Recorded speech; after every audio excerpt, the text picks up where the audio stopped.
Oh, boy. All right, we are live. Hello, everyone. Cheers. Cheers. Woo. Still working on my drinking test. This is what I'm drinking today, in case people are wondering. What is it exactly? It's called Sukari, and it's a premium vodka that's mixed fruit flavors. I gotta tell you, it's smooth. I may be drinking this every show now. Well, you can tell from me coughing, this is not as smooth. This is a Bloody Mary with absolute vodka. I do want to thank them too. They were nice enough to give me little bottles too. So this is one shot's worth. Holy cow. I'll do one more. Well, this is a perfect thing to set up our hockey pool today. Absolutely. I mean, be drunk, probably. I've got of course, I don't really. I mean, I know you don't drink very much either. You guys drink very much, but I really don't drink at all. But I have Bailey's on the rare occasion. I do drink plenty of caffeine though. So as we're seeing here. Yeah, I can tell. Take a. No wonder actually you guys go the other. We'll be the other way. Yeah, we'll see what happens here. Pretty good. All right. Well, before we get into the show, we wanted to talk a little bit about Tom Petty. Yeah. And this one's particularly sad. I mean, not only is he an absolute icon, but only 66 years old, and just a heart attack. It's just it's sad. It's very sad. The way it all went down yesterday was also a little bit, I mean, in the wake of everything else that happened yesterday, the announcement came out and that he was in cardiac arrest and there was no brain function. And then there was a report that he had passed away. And then apparently his daughter took to social media, and Rolling Stone was one of the outlets that had reported that he had died. And she went off on Rolling Stone on Twitter, which I completely understand when, your father is on the verge of death. Yeah. And but he's not dead yet. That can be traumatic and emotional. And I understand it completely.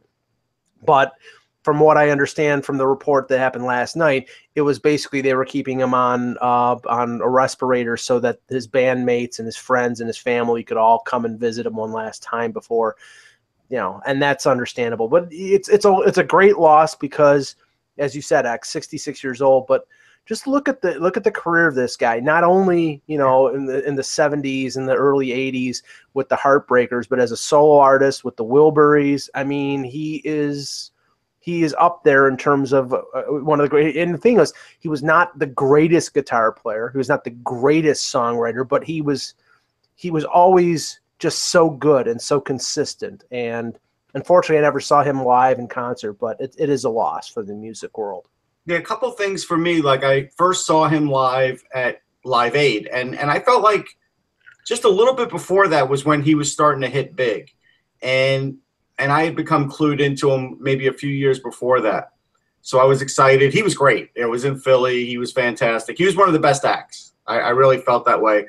And then years later, I had a chance to cover a show for the Aquarian, and they actually tweeted about Tom Petty yesterday and brought back the memory that, yeah, I covered a show here in Camden, and boy, he, again, just great, just the great band. He's very understated. I get the impression he was not one of those guys that needed his room to be set up a certain way before the show. We never heard about band members leaving. Nobody badmouths him. He worked with so many different artists. Nobody ever badmouthed him. He really had a great career. Yeah. I mean, I never got to meet him or work with him. Or I think I may have seen him live at one of at a festival, but I don't really. But he was always around in terms of the fact that when you would work with other engineers, like sound engineers. I remember we worked with one guy named Kevin Killen, who worked with did the Unforgettable Fire album and actually mixed both those albums. He's a serious engineer, obviously, and I was thrilled to work with him. And that was on our first album in Mercury, and that was down in Nashville. And he brought up two albums at the time as albums that he thought, if you sound this good, you'll be where you want to be. And this was always an interesting thing when engineers always do this, because they would be mixing your album, then they would stop and they would say, wait a second, I need to hear Tom Petty, for a second. So they all, after listening to just your own stuff and focusing on your own music for hours and hours and hours, new music would come through the speakers, it would really feel good because it was a totally different thing, and you would get the space and you would get the soundscape and all that stuff. And I remember he brought up Full Moon Fever, the album, and which has I Won't Back Down and Free Falling on it, and he brought up that one, and he also brought up the Counting Crows, August and Everything After, yeah, as two of the best sounding albums at that time that that existed. Yeah. And I'm pretty sure Full Moon Fever was produced by Jeff Lynne. I'm pretty sure. Yeah, I think so. But but that was an album that had most of the Wilburys on it. George Harrison did guitar, some guitar and background vocals, and I think Dylan was on a couple tracks. So yeah, but I mean, go back and look at the documentary on George Harrison that's on HBO. That was on HBO. Tom Petty in the second half was interviewed talking about George Harrison, and he was part of the documentary that they just did on HBO with about Jimmy Iovine and Dr. Dre. So he was, he touched all genres, and I think that they were a big band before MTV, but him being on MTV, Stop Dragging My Heart Around with Stevie Nicks, and a lot of the stuff, some of the albums in the early 80s. Like one of my favorite songs is Woman in Love, Into the Great Wide Open. I mean, that's another one of those Buffalo greatest hits for people that don't know. So like Buffalo will always latch on to like somebody's fourth or fifth most popular song, and then they say that's a Buffalo hit. It's true. Yeah, no, the Buffalo hit is like I Need to Know. That's the Buffalo hit.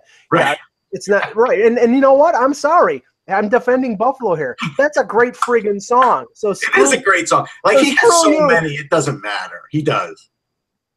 Yeah, no, he really did. And I'm trying to remember the documentary that was just on PBS about music that was just unbelievable. It was great. I saw that, and Stevie Nicks. There was a part about Stevie Nicks and him recording that album, that song, and you could tell it was just fantastic. It was just great the way he did it. Soundbreaking. It was Soundbreaking. It was called. Yeah, it was. And I forget how it came about. I think it was the agents that figured it out to do it. I forget. It's unbelievable because it was by far, and it was real. I mean, being in the music industry, it was very real. And Tom Petty's part, oddly enough, was in the music video era of it, and he talked about how ridiculous he felt doing music videos, how much he hated it, and how much he really, and it really made sense that he would have hated it, Although Great Wide Open had Johnny Depp in it, it was fantastic. Not just Johnny Depp. Johnny Depp, Faye Dunaway. No, he had some serious people in it, and he said, if you're going to do it, you had to do it. You do it, and have fun with it. But he really hated that, that you were giving the listeners something to latch on to as far as interpretation. He wanted it to be their thoughts. He wanted, and I've always felt that way about videos too. That, or music in general, that a song has, the meaning that the writer has, and then it also has the meaning that the listener has, and neither is more right. So it just, but whatever it is, sometimes at the middle. One of the coolest things as a musician was when people would come up to me and say, deeper hidden meaning. Yeah, like I got this out of this song. I remember one time a person came up to me and said, I felt like this song was about this, and they went on to say something that was so far away from what I had written about, and probably much cooler than what I had written about. And they asked me, well, what is this song about? I'm like, you just said it, I mean, it doesn't matter. I mean, what you just said, I would never want to touch that, and I never wanted to.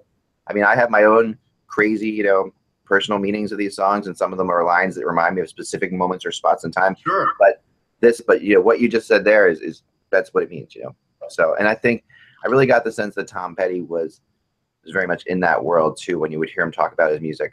And it's a big loss. So we have just an astounding amount of losses in the music world, and it's because we are coming up upon a time period where music of the 60s and 70s was such a transformative period in music that we're going to have people that were huge founders. I mean, this kind of reminds me of when, in a lesser extent, it kind of sounds corny maybe, but I imagine sometime in the early 1800s when the founding fathers of America were dying out, you would have it had to be pretty monumental or momentous to people. I just watched this Thomas Jefferson documentary, and his relationship with John Adams at the end throughout his life was so crazy. At the end of his life, both dying on the 50th anniversary of America, July 4th, 1826. Yeah, on the 50th anniversary of the Declaration of Independence. Right. So just incredible. And so you think that we're kind of in that era right now with music because that period of time was so important to everybody.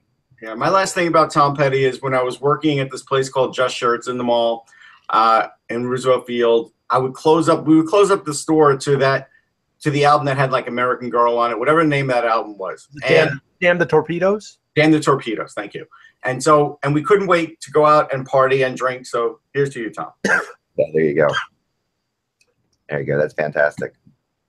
I do want to report, too, Steve Karp, who's a great writer for the Las Vegas Review-Journal, has reported that Nick Rabone, the UNLV assistant coach, is now out of sedation and doing well. So that is a positive story out of Vegas. Yeah, that's enormous. It's enormous. I've talked to some people in Vegas. They were trying to figure out how to handle this whole thing. They're happy that they have a little bit of time and not a lot of time, but they're happy that they aren't there. I'm going one more. So this is good stuff. I like it. Yeah. So Yager, let's start the show and we'll go quick news. We're gonna do our predictions on the Western Conference once and for all, which will be very controversial, I'm sure. And then we're also going to get into picking our Hockey Buzz team for the Hockey Buzz Fantasy Pool, which is a lot of fun. Yeah, we probably won't have any arguing or anything. Yeah. No, for sure. Okay, so here we go.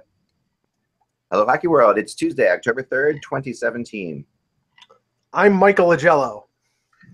I'm Russ Cohen from Sportsology. And I'm Eklund, and you're watching the HockeyBuzzcast on HockeyBuzz.com. This is the podcast that comes every Monday through Friday at this time to fill you in on the comings and goings in the hockey world. And if you might see here, I'm wearing a the HockeyBuzzcast shirt. Now, a couple people I thought about doing this. We did some T-shirts, and they're going to be going out to people's shirts early. But another thought I had was, I had some more of these logos around, so I ironed one onto a flannel shirt. I kind of like the look of that. I was going to say, if you bought everybody a country westernish shirt, I was going to be like, I think a flannel shirt might be the way to go with these things. I think it's kind of, we always have T-shirts, but why not, do something. Send that to Eddie Vedder. There you go. Yeah, I think stick to the T-shirt. No offense. I'm going to go with this special edition here. Anyway. All right, so Yager came out with something that was a little interesting today. At 99.9%, this is my last season in the NHL. He said, this is something for Yager to say because he's been very much, has never said anything like that. Has always been, I'm going to keep going until I can. But obviously, I think this offseason, took a little bit out of him. I think he was a little bit frustrated by Florida's situation and then waiting the team. So he's really happy he's going to be playing for a Canadian team. And I know he really wanted on many occasions to play for Canadian teams, talking to him over the years. He came very close to signing in Montreal at one point. And that, and I think that's where he really wanted to play. Well, I can't remember who reported it, but someone said yesterday that before he went to the KHL, he came very close to signing with Edmonton. Yeah. And, it's now obviously he's playing for Edmonton's arch rival. It's many years after the fact. But, I think he can help them. I mean, ironically, there are reports today that the Flames are trying to find someone to maybe take Troy Brouwer's contract off of their hands. So, I'm trying to remember how much. I think Brouwer has another 2 years left. Yep. That experiment, that signing has not, I guess, worked out as well as they thought it was going to be. He's got 3 years left of $4.5 million. They're not going to be able to move that. Yeah, they'd have to take a haircut on that deal to be able to move him. Haircut. They would have to take a haircut and give up a prospect, I think. Have to do something like that, yeah. Yeah, or maybe even take half the salary. But I mean, he might be still an effective player. But if there's talk about them looking to move him, then maybe that means that they want to give Yager a more offensive role, move him up, and not be a third line guy, but maybe a top six guy. I mean, if you got a guy like Yager, you want him playing with your skill players. It doesn't make a lot of sense to have him with diggers, with energy forwards. Yeah, you do need it, but you can't get him on too quick of players. It's the problem. Like too much speed does affect him. He's a really good power play guy right now. Yeah. But to me, that's where you're going to see him mostly. Yeah, because he'll work the corners on the power play and make great passes and sometimes go to the net, and that he's good at that. Yeah, he'll keep the puck. You know, he's good at possessing the puck. So yeah, he still is incredible at that. Joffrey Lupul has failed his second physical and will be placed on LTIR. I don't think anybody's surprised at that, are they?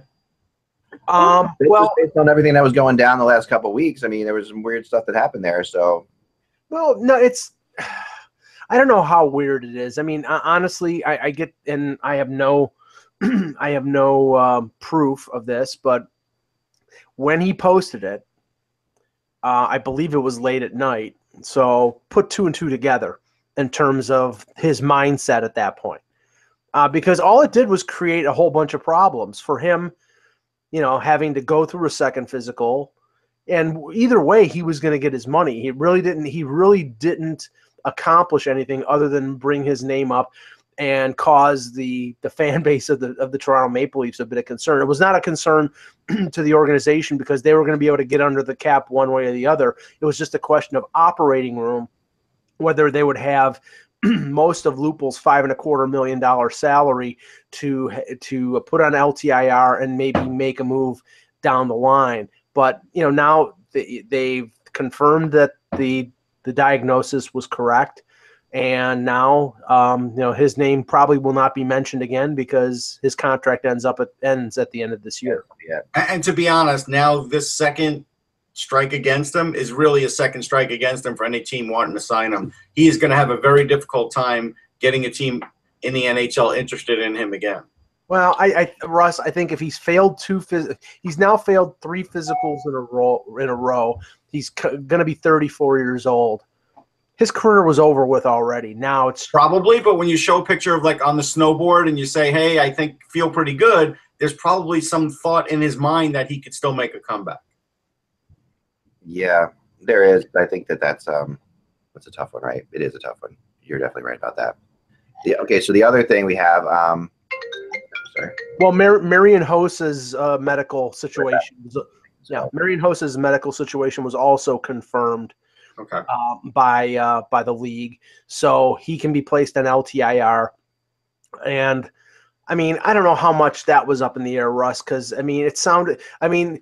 Yes, coincidentally, it was at the same time that his money on his contract went down from a sizable amount to $1 million. Mm-hmm. But if the league confirmed that he has this skin disorder, oh yeah. I mean, remember, there have been players whose careers ended because of this. I think it was Jules Gilbert, the old Bruins goaltender, who could not put his equipment on anymore because of a rash that he got from goaltending from his equipment. So it's not completely unheard of. No, it's and so it is what it is. The Blackhawks get at least some benefit out of it, although they don't get the player. You know, the other interesting thing about Lupul that went through my mind is, had he not failed his second physical, you kind of wonder, would he been able to make a deal to play in the Olympics? Like, I kind of wonder, because he's an injured player, is he just done, like he can't do anything else? He's still on an NHL contract. Because he's still on the contract. Okay. Yeah. They would have had to have bought him out for him to be eligible. Yeah. And since they haven't bought him out, he won't be able to play. Okay. It also, the NHL also gave the approval for Marian Hossa. Yeah, we were just talking about that. I was talking about that to cover. Sorry about that. Yeah. So the other thing, couple little quick things. Billy Leno has retired, for what it's worth. That's an interesting news.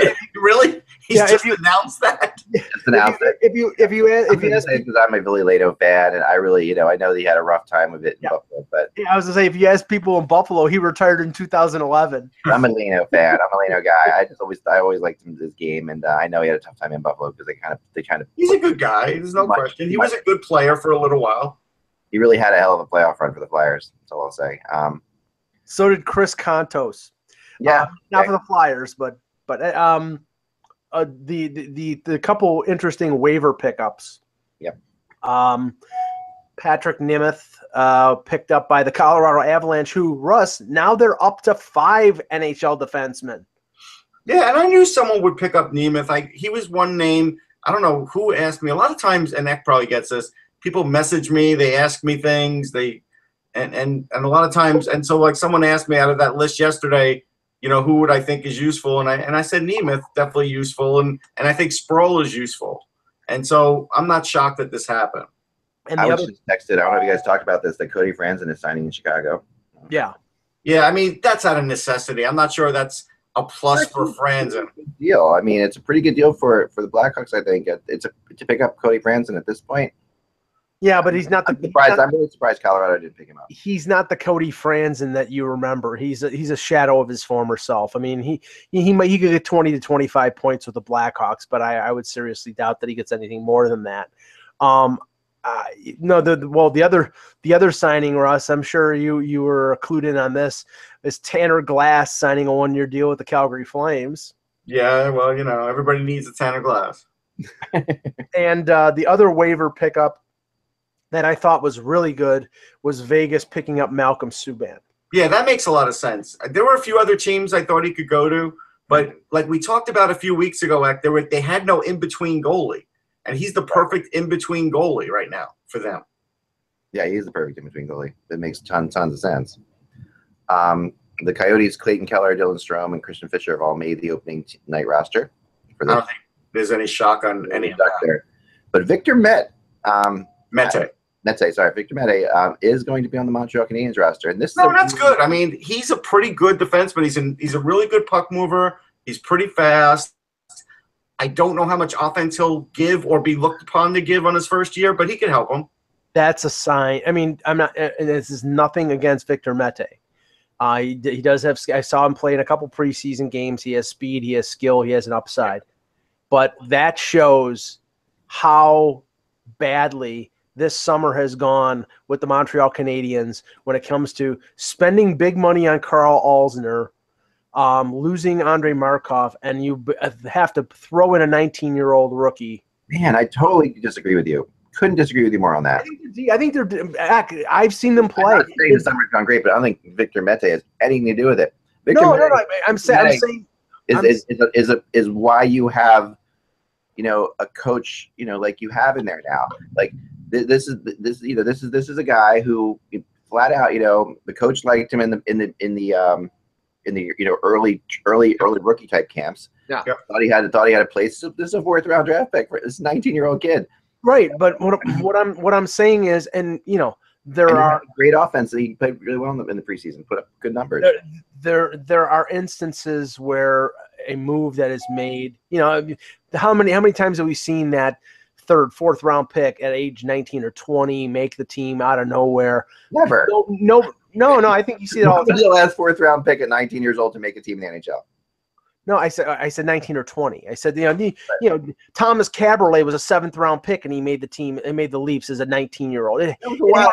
It happens every once in a while. What I'm saying here is this is a sign that Montreal completely miscalculated on their blue line. That they had no puck rushers, they had no speed guys on their blue line, and they've had to, he had a good camp, but they've had to accelerate. More than likely he would have been, if things had normally happened, he would have been sent back to junior, or if he was able to turn 20 before December 31st to the American Hockey League. Instead, he's starting probably on the top pairing with Shea Weber.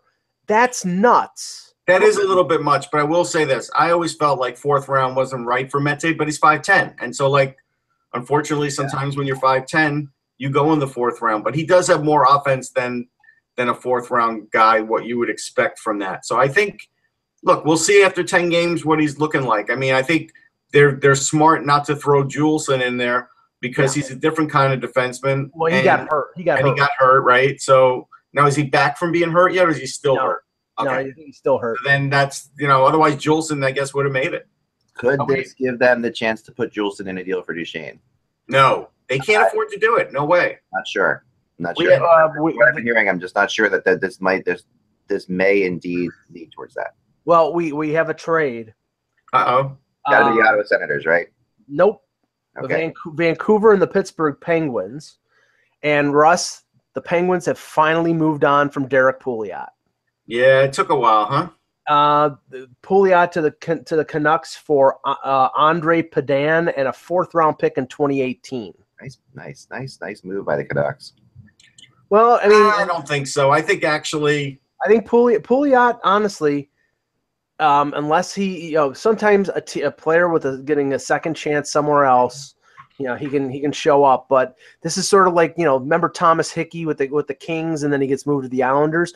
Maybe Pouliot is a 5'6" defenseman, but if he was going to be anything more than that, he would have been that by now. He's 23 years old, and he's never shown anything. And Hickey was kind of because of injury too. Right. He had those bad injuries. But Pouliot hasn't. I mean, look, there are some guys where I don't make it that public, but Pouliot, I wasn't thrilled with even in his draft year because I didn't know if he was fantastic on the power play and he was great offensively, but he wasn't very physical and he wasn't very good in his own end, and he never really got there in that regard. And I think that's what really hurt him. Now, maybe with Vancouver, it will click.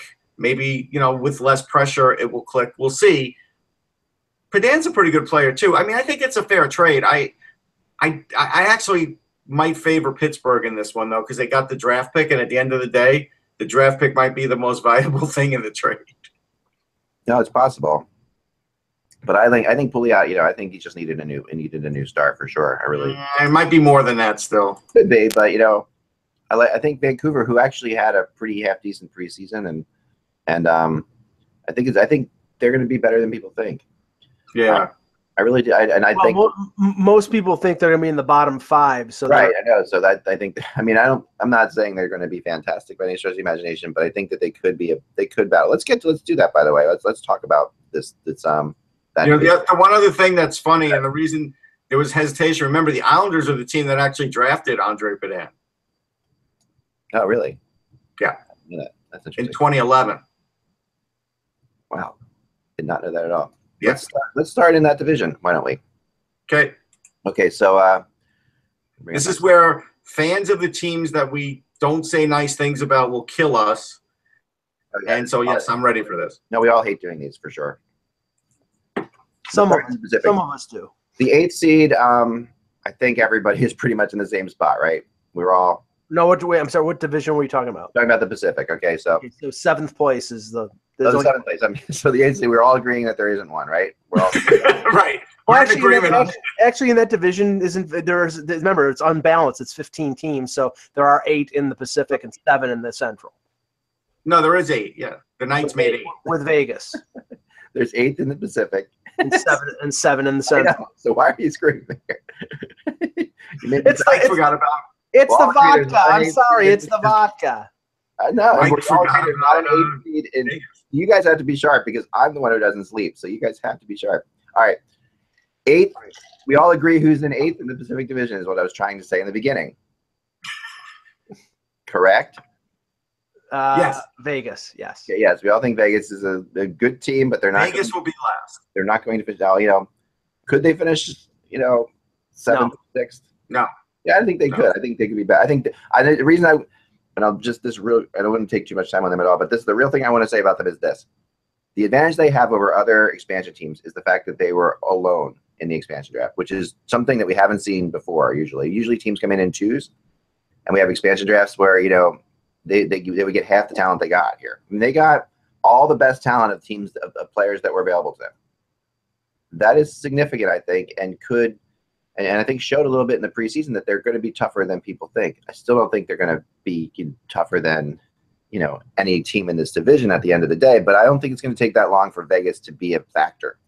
I think it will take a while. I think Michael Phelps had a better chance of beating the digitized shark than Vegas does coming in 7th. All right. I'm just going to throw it out there that I if someone wanted to bet me like with significant odds on Vegas, everybody should want to bet you coming not in 8th. I would say that there's a possibility. I would say there's more than a 25% possibility that Vegas doesn't finish in 8th, but I think 75% that they do. Right. So anyway, there you have it. A lot of percentages being thrown around like loosely right now. They're finishing in 8th. Number 7. All right, let's go to number 7. Mike. The Vancouver Canucks. Okay. Russ? Yeah, it's going to be the Vancouver Canucks. I'm going with Arizona. I just have this feeling. Yeah. It could be. It could very well be. I'm going with Arizona, and the reason I'm going with Arizona is I really kind of like some of the things I saw from the Canucks. You know, and then I mean, preseason is preseason, granted, and you never know what's going to happen there, but they actually have some interesting things going on. You know, like they have, of course, beyond, you know, adding Vanek, I think could turn out pretty well for them with those two top forwards. And then, you know, you adding Gagne as like a third liner essentially is not a terrible move either. And, you know, he brings in some depth. He does. I think Sutter and Granlund are better than people think. You know, I think both those two guys are better. I think Louis Eriksson's bound to have a better year than he had last year for sure. He might not make the kind of, you know, thing that he might not be the kind of player that should be earning that kind of money, but he's going to be better than he was last year. Yes, but their goaltending is worse. The goaltending is the issue. Right, that's the issue. That is the issue. And I don't think I think we might be selling Jacob Markstrom short a little bit early. I mean, look, I've watched him since way before the draft, and I think he's turned into a decent goalie, but he's also one of those guys who I think's trapped in that, is he a 1 or 1A area? And so I guess he'll show us if this is like his last go round as a starter. His last time as a starter wasn't great. And so we'll see if this time it's better. But if it's not better, they're definitely coming in seventh. Like, it's just the way it is. Possible. I mean, and then you also have Brock Boeser had a great preseason for them. You know, Besser looked great, and I really am a big fan. And I think Virtanen looks good too. You know, he had a good preseason. So, but remember, they lost Tremaine. Their defense isn't fantastic. No, their defense is definitely not fantastic for sure. But I think, you know, the best they can hope for.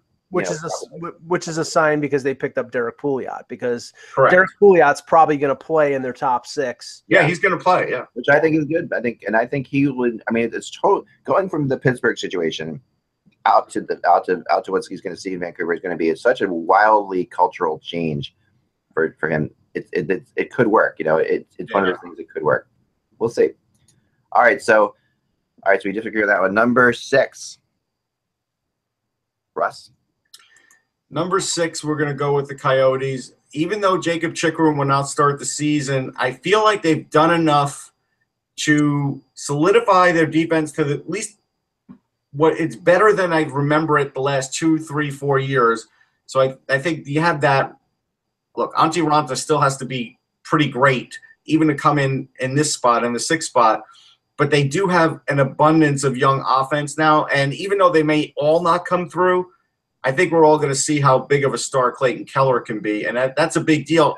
Clayton Keller will take the heat off of Dylan Strome, and if Dylan Strome does what we think Dylan Strome can do, they've just added 2 really great players. So they have. You're right. That could really help them. No, you're definitely right. This is where I've got Vancouver, so we just have Vancouver and Arizona flipped. And I have Arizona there as well. I think that you're going to see a bounce back from, you know, maybe a guy like Duclair. You're going to get some production out of Keller and Domi. You know, the defense actually is pretty decent even without Chikrin starting the season, with, you know, Yarmolson, Goligoski, Ekman Larson, and who did they just pick up? Well, anyway, so I mean, they're and, you know, they have Luke Shen. They're deeper than they have been in the past. So I think that, you know, they'll be better on the blue line. The goaltending is a question mark, and a lot of young forwards, but I think they'll be better. I like Tobias Reeder too. I really like him a lot. I think Reeder's good. I do think he's a player that is sort of very, very, very much unknown. He is an unknown for a lot of people.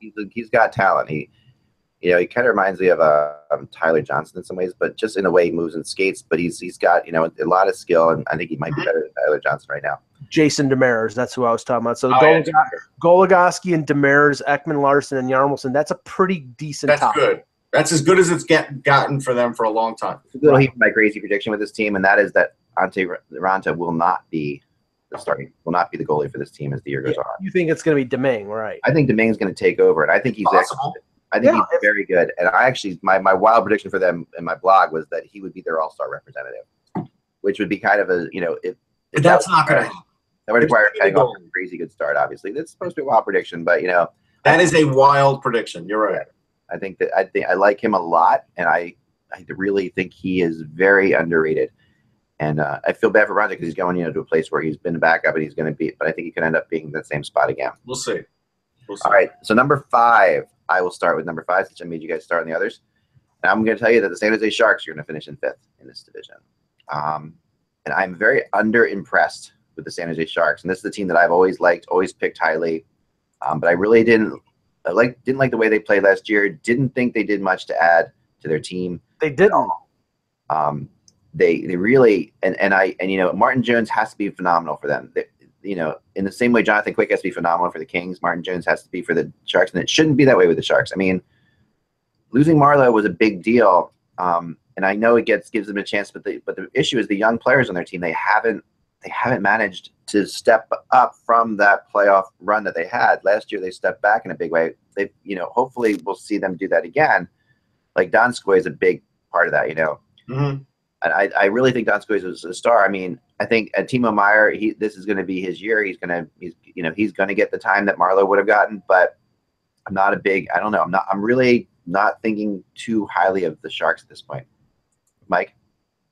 Yeah, I have San Jose as well. They actually did nothing in the summer. They just lost players, and Marleau being the most important one of them. I still think their defense is good. Now the interesting thing is if they do finish 5th, and that's a team that is borderline for the playoffs, will they trade Joe Thornton by the trade deadline? I think that's going to be a very interesting, Joe Thornton and Joel Ward and Yannick Hansen, who they got from Vancouver at the deadline last year, they're all UFAs. So, if they could be one of those teams that if they're in the playoff run, they'll stand pat. They may add something because they have room to do so. But if they're out of it, you're going to see Thornton probably shopped at the deadline, and Joel Ward is an effective guy that could be added to a team that's contending for a playoff spot or going for the Stanley Cup. But I mean, Brent Burns' contract just kicked in. Martin Jones' contract and Vlasic's contract kick in next year. Big money for all three of them. This could be the beginning of the downturn for the San Jose Sharks. Russ? I'm going to go with the Kings here. I don't like Willie Cauley-Stein at center. Oh, sorry. Who knew Roster Resource did other sports? They should stick to hockey. Anyhow. Yeah, they should. All right. Problem with the Kings is I go right to that third pairing. If Roster Resource is right and it's Oscar Fentonberg and Curtis McDermott, I know. Boy, are they in trouble. Yeah. So that's their defense just isn't there. They have one injury on defense, just one. They're in big trouble. Their offense is okay.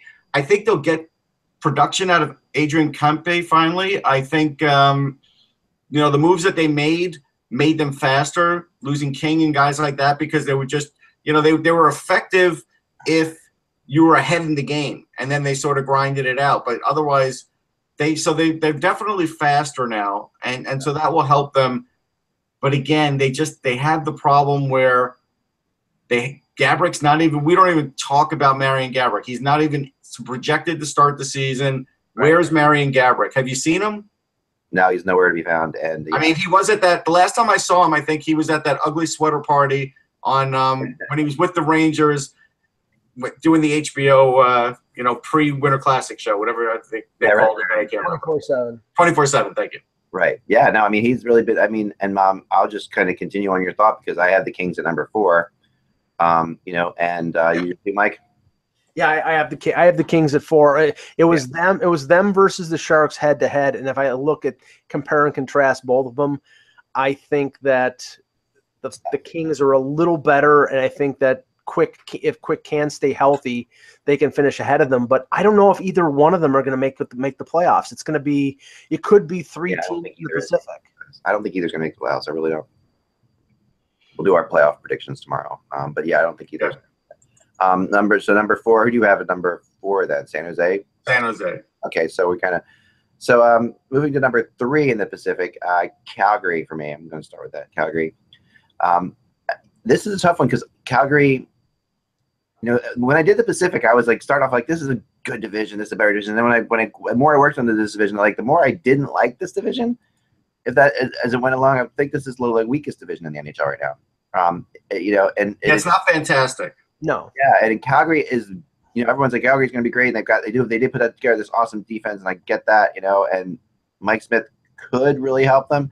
But do we know that he's going to help them? I mean, it's not a sure thing that Mike Smith is going to be that much better than what they've had in the past. I don't think.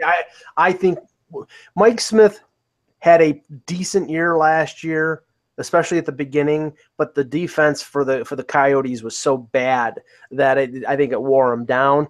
He's had good years with bad Coyotes teams, so with a defense in front of him that is arguably the best in the NHL and the deepest in the NHL, I think he's going to have a good year. Yeah, he should. But they really need. I mean, so much has to do with Gaudreau getting back to Gaudreau. And I don't think that's a problem though. It doesn't seem to be. It seems like he's having a great preseason. He seems healthy, and I don't think it'll be a problem either. Monahan is such a great player. I mean, they have these great players. They have a great defense. They're definitely a third. They're definitely in the top three in this. Yeah. Well, my number 3 will be a little controversial because it's the Edmonton Oilers. Okay. I know, don't get me wrong. Connor McDavid is the best player in the league, or second best if you think Crosby is. But they're so heavily dependent on him that, and I hope he doesn't get injured. He's gotten injured in the past, but you can't really factor that in. But Draisaitl has to be the number 2 center and has to produce. And now with we know in the past, some players, when they get that big contract, it's right off the bat, it's sometimes tough for them to produce. There's not a ton of depth at forward. It's all going to be on, they're expecting Ryan Strome to fit in and be an offensive guy. They've already sent Puljujarvi down to the minors. I'm not sure if Kailer Yamamoto is making it as an 18-year-old, but it looks like they may give him at least the 9 games. He's going to make it there. He's going to start the season for sure. Right. They're going to at least give him the 9 games. But we know Lucic is probably another year slower. My concern is, I don't know whether Cam Talbot can put up the numbers. His numbers were phenomenal last year, and I don't know whether he can do that again. And I'm still not a big fan of the Edmonton defense. Chris Russell at $4 million is just dumb. Larson and Klefbom are decent, but I don't think either one of them are number 1 defensemen in this league. They're maybe top pairing, maybe 3-4 guys, but they're not top pairing guys. But in Edmonton, they have to be because they're paying them, pretty close to top pairing money. So I'm a little skeptical of their defense. I'm a little skeptical of Talbot being able to do what he did last year. There's a ton of talent there. They'll make the playoffs. They'll finish in the top 3, but I think it's going to be in 3rd. Okay, Russ, who do you have at 3? Calgary? Nope, I have Edmonton as well. I'll tell you, I don't like their 3rd pairing. I mean, I would put, and it's not because I don't like Darnell Nurse, I would put Nurse ahead of Chris Russell. I would. I'm not a big Chris Russell guy, and I think he'll just be a shot blocker. And is that enough? It's just, I don't know if that's enough. I get that they need somebody like that, but Nurse can be better than that, and he's a better skater than Chris Russell. That aside, they have 3 to 4 good defensemen. That's what you're looking at. Now, I hope roster resource is wrong, because I got to tell you, this second line of Lucic, Hopkins, and Yamamoto I don't like, because there's no way Lucic is going to be able to keep up with Yamamoto. Yamamoto is at Connor McDavid's speed. He should be on Connor McDavid's line. He has been playing a lot with Connor McDavid. Forget about Patrick Maroon. I get that you want to have a tough guy in the court. Forget that. They want a protector for McDavid on that line. Yeah, whatever. You know what? If they want to get to the next level, they may not be able to have a protector on every line for their really great offensive players. But if you want to have magic, then you put McDavid and Yamamoto and give that kid a chance, because that's sort of the best way for him to maybe make it, is to have a player like that. Otherwise, the other players are good, but they're going to be waiting on Lucic, and I'm not sure that helps a rookie like Yamamoto. So I don't like that. And look, their 3rd line's okay. Ryan Strome, UC Okinen, Drake Kajula, it's okay. Yeah. That's it. And their 4th line's okay. I have them. I'll just jump ahead a little bit and talk about them, because I had them for 1st in the division, and I although I did that with a hesitance, because I do have the hesitance in my mind that there are too many people too strong on Edmonton right now and putting too much pressure on them at this point to be suddenly like the Stanley Cup contender. And I don't know that they are that. I think they are the best team in this division, but I don't think they're necessarily a Stanley Cup contender. I don't think they would be in the top 3 in the Central. But I think that they were, or maybe the top 2 in the Central. But I think that they are definitely strong enough. And I actually I think Russell was a brilliant signing, and I'm the first to admit that I think Larson for Hall was a brilliant trade. And as crazy as it sounds at the time, when you watched Edmonton play, Larson gives exactly what they needed, and they're better. Yeah. He's not a better player than Taylor Hall, but he's better for what they needed by far than Taylor Hall. I'm not saying he's not a competent defender. I'm just saying he doesn't fit the role that they need. He is not a top pairing guy. And when you trade a first overall pick who was a top 10 in scoring, you should get yourself a top pairing defenseman, and they didn't. So they got robbed in that deal. But he is a top. See, that depends what you get. For them, he is, but he's not. He's not a legitimate top pairing defenseman wherever he is. I really do. And I've liked Larson since he was in New Jersey, and since I first saw him playing, I think that they were slow, and the Devils handled him very poorly. I honestly felt that from the beginning. Now, I think Calgary is my pick for number 2. Okay. I think Mike Smith will do a lot better in net than Elliott and Chad Johnson will. I like the addition of Hamonic. They keep Stone, so they're 5 deep in terms of real quality defensemen. And their forwards, they really don't have a problem scoring. Now they add Yager to Monahan and Goudreau. It's going to be a war between those two teams all year. And I think, they'll wear each other out a little bit. And I really hope the division finishes this way, because I really want to see a Calgary-Edmonton bloodbath in the first round. That would be awesome. No question about that. So, so you have Anaheim at 1. Yeah, I think the addition of Miller as the backup to Gibson provides them the cushion that they need in case Gibson gets hurt again, and he's been hurt a couple times. Lindholm will be back probably, if he's not back already. I haven't been following their preseason, but I know that he begins the year on the IR, and so does Vatanen, but Vatanen will be back. They added Boschman, who, Boschman plays his best hockey in Anaheim, and he plays subpar everywhere else. So if there's any juice left in that lemon, they'll squeeze it out of him. But they have a good enough defense to survive the early part of the season, and their offense, unlike other teams out there, sort of like San Jose a couple years ago, you've got the torch being passed there from Perry and Getzlaf, and they're still productive like Thornton and Marlowe were in San Jose. But Raquel and Silverberg and Ritchie, all of them are stepping up, and all of them are producing, and I think that's the difference. That second generation in San Jose isn't doing that as well now, but last year I think that second generation in Anaheim proved that they can do it. They're bringing back Patrick Eaves. I think they're the best team in the West. Actually, they could be. They're very solid. And I have them for second behind Edmonton. Where do you have them for first, Russ? Who? Anaheim? Yes. Okay, so you're with them on that for sure. Yeah, and the reason I love the 2 goalies they have, although I had some reservations, but now with Miller starting off hurt, Gibson will be in there at the beginning, so that's good for him. Their defense, one of the 5 best, I think, in the NHL. It's really good, and it's a good blend of offense and defense. Their top 9 is fantastic. Like, it's hard to find a top 9 as well balanced as theirs. Yeah, no, that's for sure. And I think Miller is a good pickup for them too. I mean, I have him in second, but I honestly think it's going to be so tight between first and second to me. I think it will be. And I like what the thing about Calgary is in 2011-12, Mike Smith was 4th in Vezina voting. He had 38 wins. So he is capable of being that guy. But ever since then, he wasn't capable of being that guy because of the roster that played with him. And so I think now this will be a breath of fresh air for him. And I think Calgary's defense is one of the top 3 or 4 best in the league. I think it's that good, and I do think Goudreau makes a comeback, if you want to call it that. And I think everything else about this team is trending upward. So I look at it, except maybe an arena deal, but that's another topic for another day. But I say right now they're second best in this division. But I think so many people are still overlooking the Ducks. I do. Yeah, the Ducks always get overlooked. I do agree with you there. They always do. I mean, that's been their history. I mean, honestly, they were a Gibson groin injury away from being in the Stanley Cup final. Yeah.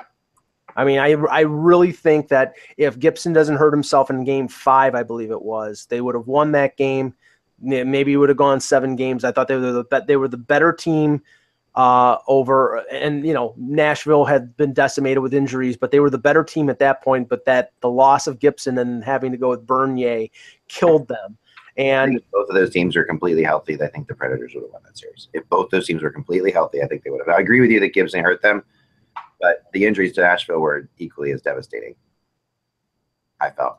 But it's tough to say. Now moving into the Centrals, you guys are almost exactly alike, except for LA, San Jose, as I saw it. You guys were just right. But besides that, we're pretty close. It's true. Great minds think alike. I'm completely different. I'll toast to that. There you go. I'm completely different than you guys throughout the entire thing. So there you have it. All right. That's fine. All right. Central Division. Colorado 7th. Okay, yeah, obviously, right? So we can skip that right away. But here's the thing about that. Give them a minute to set it up. Here's the thing about that, okay? I want to say this. Who is more likely to be able to? Who could get out of last place better, or who's more likely to get out of last place, Colorado or Vegas? Colorado. Vegas, definitely. No, because Colorado has added Tyson Jost. Rantanen is going to have another. I mean, he had 20 goals last year. Nobody talks about Mikko Rantanen. He had 20 goals last year. He could have a better year this year. They have added some defense. They've been adding a little bit of defense. Varlamov has looked pretty damn good. And when he's been hot, he has been known to carry a team. I don't think Marc-Andre Fleury will have the ability to carry a team there, because even if he's shutting out a team, he's not going to be out shooting a team or outscoring a team. That's the problem. Okay. It's possible. I mean, I think that they are just so. I mean, and I don't blame Colorado. I mean, Colorado is a better team than Vegas, but I think the issue is the 6 teams above Colorado are better than these 7 teams above Vegas. Mm-hmm. So that's why I think Vegas has a better shot of possibly getting out of there. Okay. Because it's possible that Vancouver or Arizona could fall, but I don't see any of the 6 teams above Colorado falling. So, that's my opinion. So let's go to number 6. Who do you have at number 6? Mike, we'll start with you. Well, this is tough, but I am not the biggest fan of the St. Louis Blues. Okay. I still question Jake Allen, the injury, loss of Fabry. A lot of pressure is on Tarasenko to produce. They're starting the year without Bouwmeester, without Steen, without Berglund. You don't know how long all those guys are going to be out. And if they dig themselves enough of a hole, it's going to be tough in that division to catch up. Now, remember, a couple years ago, I think 1 through 6 in this division were over 90 points, and we're within like 8 or 9 points of each other. So 6th might be just finishing out of the playoffs. Yeah, but I think St. Louis, of all these teams, St. Louis has the most marks against it to start the season. So I'm going to say 6th for them. Okay, Russ. I kind of think Winnipeg's going to be here. Okay. I think at the end of the day, they still are a question mark defensively. Mm-hmm. I do like a lot of their offense. I think they're going to lose a lot of high-scoring games. I think Mason will have his moments and will go on streaks. Right. But I just think they don't have enough in front of Mason to get it done. And Byfuglien is a worry. Like Mike said, he is a rover. He's not really a great defenseman.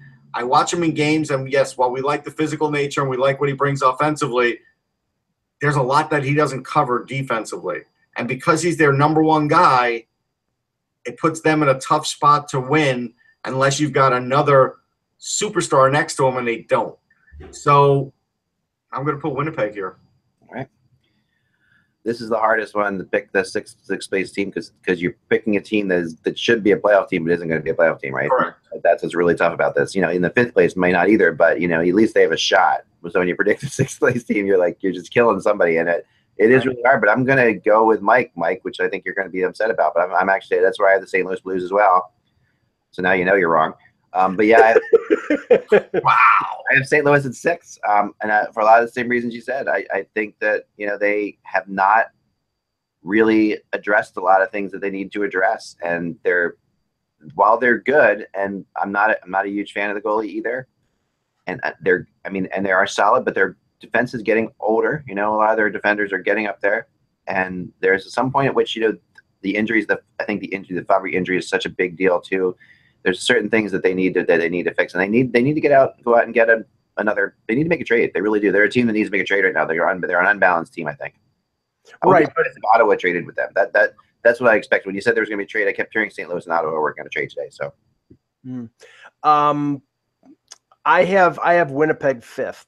Okay. And for most of the reasons that Russ said, I think Mason will be an improvement over Hellebuyck because Hellebuyck is still inconsistent because he's young. Their defense, I mean, Myers has to stay healthy. Bufflin has to be more defensively responsible. Enstrom has to, fight off old age. It's a lot of things to ask for. And they need Kulikov to come back to the form that he had before he got hurt in Buffalo. That's a lot of things to ask. And you also have to be concerned about the fact that they had a lot of youngsters, a lot of rookies, Line Ehlers as rookies last year. And just as I'm concerned with Toronto about sophomore slumps, I'm concerned with Winnipeg about the same thing. So I think they could make the playoffs as that wild card team, but I don't see them beating out any of the other teams in the Central. So I'll pick them 5th. Okay. Who you got for 5th, Russ? For 5th, I'll go with St. Louis just because it is going to be tough for them out of the gate. They still have a lot defensively, and they still have a lot offensively. I think Barbashev will add a lot for them. Yeah. I think Tarasenko will have a bounce-back year compared to what he did last year. So I think St. Louis is one of those teams on the edge, and maybe if they could hold things off long enough to get Bouwmeester back. Fabry, who knows? I mean, Fabry's been getting injured now quite a bit, so we just don't know if you can count on him anymore. But I think St. Louis could hold serve here and stay 5th. This is where I have the Minnesota Wild in 5th, and I think that I think the Minnesota Wild will welcome coming in 5th because it'll mean they will play somebody not in their division in the playoffs. I think they could end up playing Edmonton here in the playoffs because Edmonton, even though I don't think they're the best team in the conference, in the West, will have the best record because they're in a weaker division. So Edmonton, I think, will Edmonton or Anaheim, whoever ends up in first. Winnipeg will avoid having to play Nashville or St. Louis or Dallas or Chicago or any of those teams. So that's where I have the Wild in 5th, but making the playoffs. Good. So who you have in 4th, Russ? Start with you. Minnesota Wild. I think Dubnyk is a top 10 goalie. I think their defense is still a top 10 defense. Maybe was a top 5 at one time, but still Dumba could add more offensively. I think Olofsson's real good. Spurgeon can still add more. Brodin is Brodin. They never lost Brodin. With all this talk about, hey, who are they going to lose to Vegas? They didn't lose anybody. They lost nobody. So that pretty much answered that question. Their offense is good, though. I mean, this is the best version of an offense I think we've seen from Minnesota. When your 4th line is like Cullen, Stewart, and Ennis, if that's real, that's a pretty good 4th line. I mean, that's not bad. And I think Joel Eriksson Ek is poised to have a big year. And so I really think this team can come in 4th. And really, I think even this year, if they come in 4th, they could overcome some of the things they couldn't in the past. Yeah, I agree with that. One more note. Yeah. Cousin Eddie's officially on my S list because he didn't even wish me a happy birthday like other people, other great people like Kay Zacher and Ian Walsh and a lot of listeners for this show rolled in, but no Cousin Eddie, so he's on the list. Jeez. That's where that's how I was going to end the show. Anyway, I have Minnesota as 4th as well. Everything went right for them last year, and they really didn't go far in the play. They got a great bounce back year out of Stahl. Dubnyk was consistent. The thing I'm concerned with is even though they traded an elderly player in Pominville and got a couple younger players in Foligno and Innes, the core players on this team, Parise, Suter, Stahl, Mikko Koivu, they're getting old.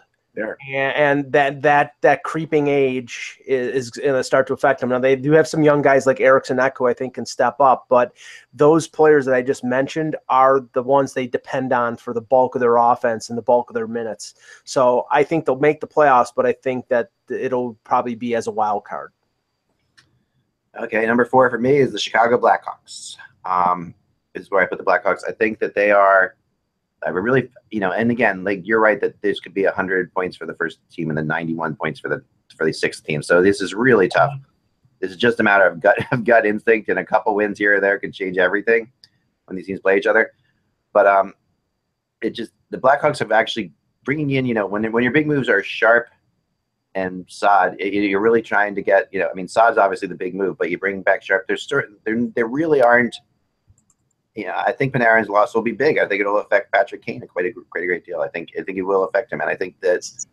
Go ahead. I think the Panarin loss is secondary to the loss of Yarmulson. I agree with that too. Yeah, they're too deep on the blue line, and that's the thing. It's like Seabrook. Yeah. Seabrook has been on a downward trend the last couple of years. They're going to have defensemen like Kempny and Forsling, and now they add Cody Franzen. They're really going to have these guys step up and play a bigger role than they've done in the past. And I don't know whether offensively you've got Taves, you got Kane. I think Saad will end up on Taves' line scoring 25 to 30 goals. Mm-hmm. I think DeBrincat will be an effective rookie for them, and they still have Corey Crawford. I'm a little tenuous about Anton Forsberg as their backup, but I think that they will be in third in that division.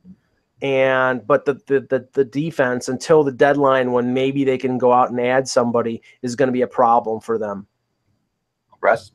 Yeah, I'm not crazy with the backup goalie, as I've probably made a point of more than once. Yeah. I do have the Blackhawks in this spot. I think their defense is severely weakened. There's no question about it, and I think they're going to have to play better defense with their forwards to sort of make up the difference. I think when Coach Q walked out of the draft there momentarily after Yarmulson was traded, I think that was a tell that it's going to be a tough year for him, because this is going to be the toughest group that he's going to have to deal with on defense. Now, DeBrincat, I think, can be a Calder finalist. So I think they have that going for him, and I don't expect the offense to drop off tremendously, but it's the defense that I worry about, so that's why I have him in this spot. Third for me is the Winnipeg Jets. That's where I put the Jets. I think they're a definite playoff team, and I think that actually Mason's going to bring them a lot of stability that they haven't had. They haven't had a veteran goalie like that back. I mean, they obviously had, the guy who's escaping me now, who's the Rangers backup, but Pavlik. Yeah, they had Pavlik, but Pavlik was wildly inconsistent and had moments of greatness and moments of horribleness. Mason is more even than that, and I think that will help them a lot. And I think it will help Hellebuyck. And I really like where this team is going. They have a lot of star players. They could easily finish in second, or they could finish in sixth. But I think I have them in third. That's where I'm going with them for now. In second place, I have the Nashville Predators. And that's I really think the Predators. I'm sorry, I read it wrong. I had the Dallas Stars. I read it wrong. Sorry. It's like, what am I doing? Second place, I have Dallas Stars. Sorry. Let's start with the Stars. I obviously love Jim Nill and what he's done. He's done everything he's supposed to. He's given them everything they need to do. Now, if they win or not, that's the big question. They something out of them probably. Short term. I still don't know that Dallas is really that set up for the playoffs. I think that's going to be an issue when they get to the playoffs. I'm not so sure that they have the defense to play in the playoffs, but they have. They've done a lot to fix things there. So that's where I have the Stars in second place. Second place, I have the Nashville Predators. Okay. I think the addition of Bonino helps out a lot. I think the loss of Ryan Ellis hurts them a lot.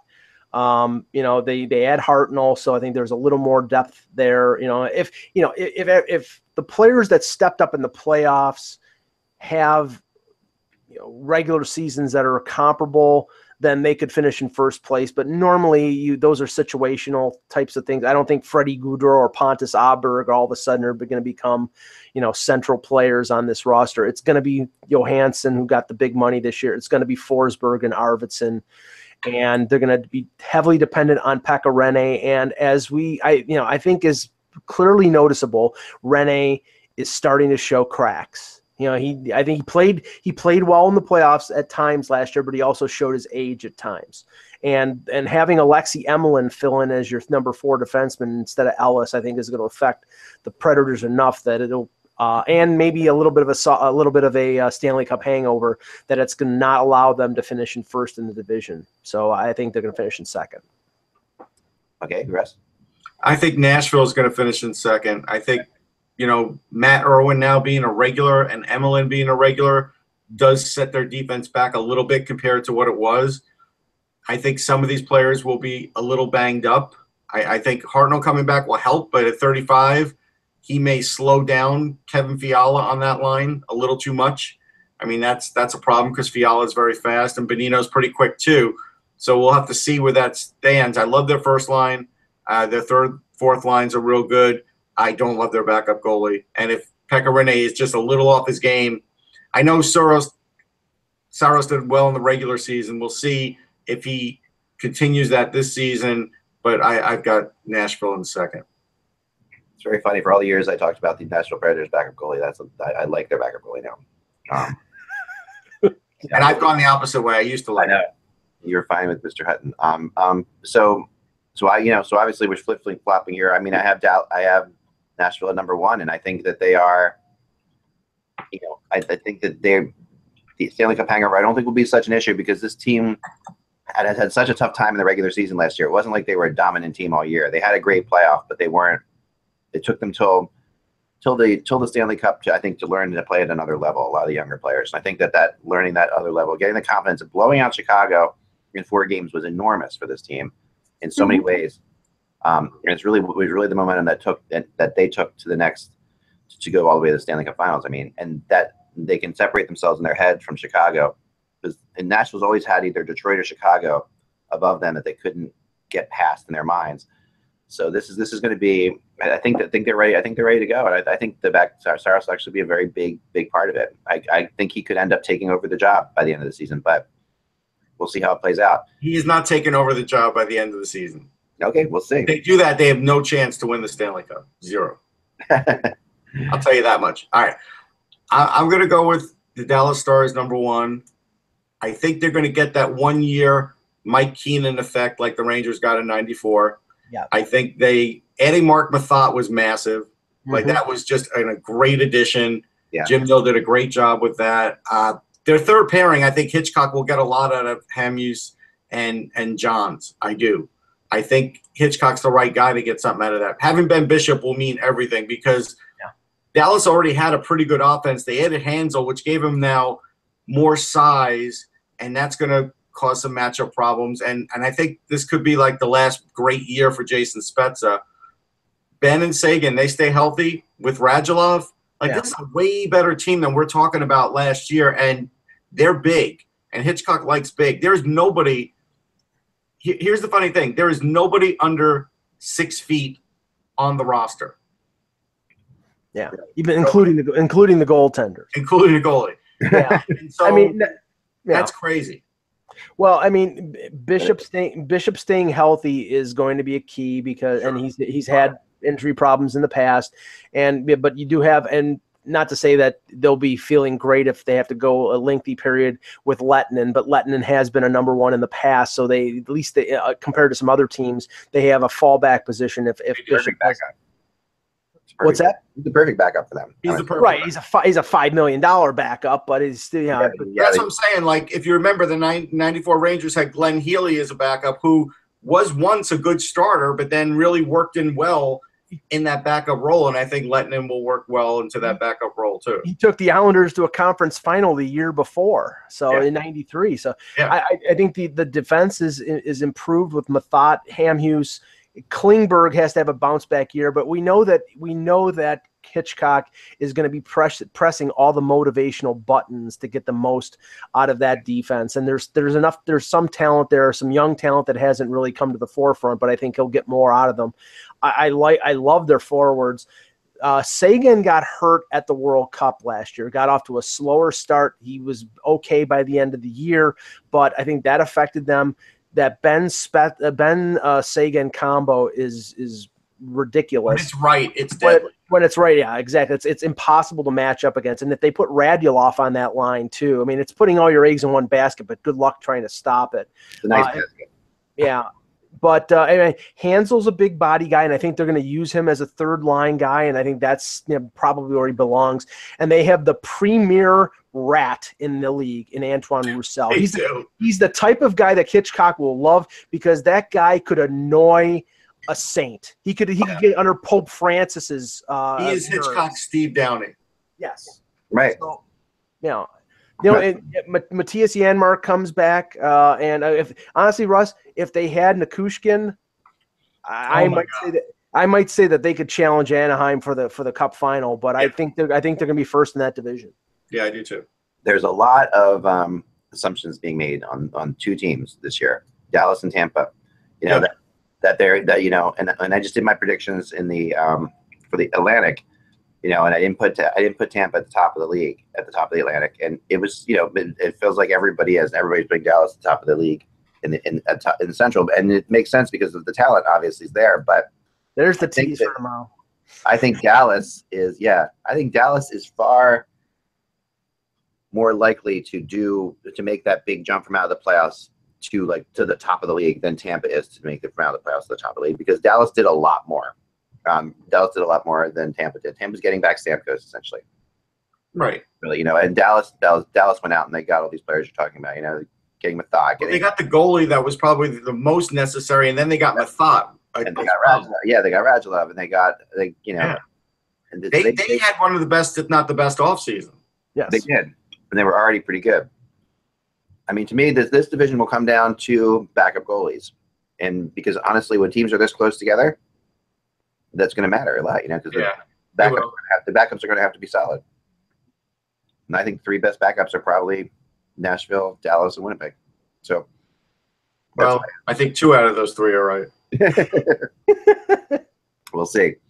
All right, fun times, guys. We're not going to get to do our Hockey Bowl. Obviously, you're running out of time, but please go to HockeyBuzz.com fantasy, the fantasy section of HockeyBuzz.com if you can. It's really a really cool league. Maybe we'll do it tomorrow, but you have to sign up by tomorrow. So make sure you sign up if you get a chance to get your league together. It's just that fantasy tab. It's free to play. If you are a season ticket holder, there's another you can get a lot of level of prizes, but there's good prizes for the free levels as well. It's just a really fun setup. It's beautifully programmed by the people who did it. I think it's the best out there for that kind of stuff. So I'm ready to start it. So that's all the time we have for today. We'll be back. I'll be back later with my central predictions tonight in Hockey Buzz. Yeah, I do want to say one other thing. I mean, welcome to Jay Greenberg. I saw he had his first. Yes, Jay Greenberg. And that's usually. Thanks for bringing that up. Really, really excited to have Jay be a part of Hockey Buzz. So I grew up. He's a legendary guy. Oh yeah. I grew up with Jay Greenberg and Al Morganti. They were the two that I read every day here in Philly. So having him write for us, it's like would be like Larry Brooks writing. For you, Russ. It's great, crazy, and it's crazy. I'm sure Larry would love that. Yeah, it's crazy exciting.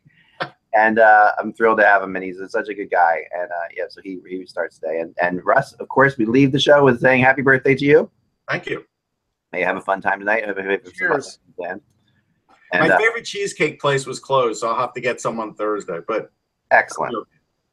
Russ, I saw some cheesecake that you'd definitely love. It was pumpkin spice cheesecake. You had to end the show with that, Mike. You did. Love pumpkin spice everything, right, Russ? Wait, I'm going to put Mike's picture on here so I can put this right in his eye. There you go.